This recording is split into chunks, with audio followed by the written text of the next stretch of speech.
So it's important software integrates. If you have multiple software packages, and I know companies out there that have literally 7 or 8 different software packages to run their business, and some of these overlap. Some of these are because of company acquisitions and things like that, and each department or different satellite offices are using their own systems.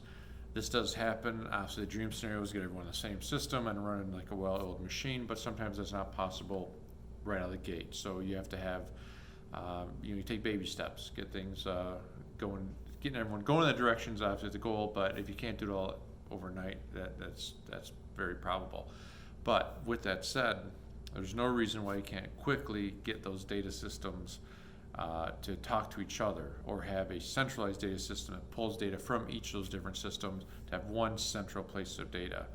This is reasonable to be done in a fairly quick manner. Again, this is assuming that the softwares do allow APIs or data exports, things like that. If they don't, those would be the first softwares on my list to be getting rid of or replacing.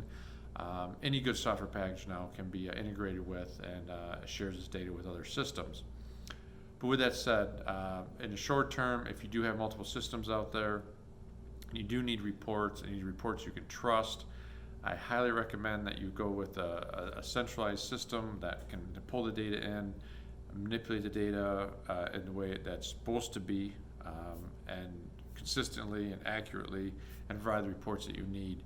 Instead of what we see way too often is companies take the data from all these different systems, dump them in Excel, and have some poor people sit in a corner and try to mesh all the data together, and then they come up with these reports, and only to find out the reports aren't trusted, the reports aren't accurate, the reports aren't taking X, Y, or Z into account, and it was all for nothing. Not to mention, this is usually 3 weeks into the following month for the previous month end. So again, I'm just asking you as much as possible, try to get your softwares integrate and communicate with each other, and always work towards the goal of having as few systems as possible to run your business.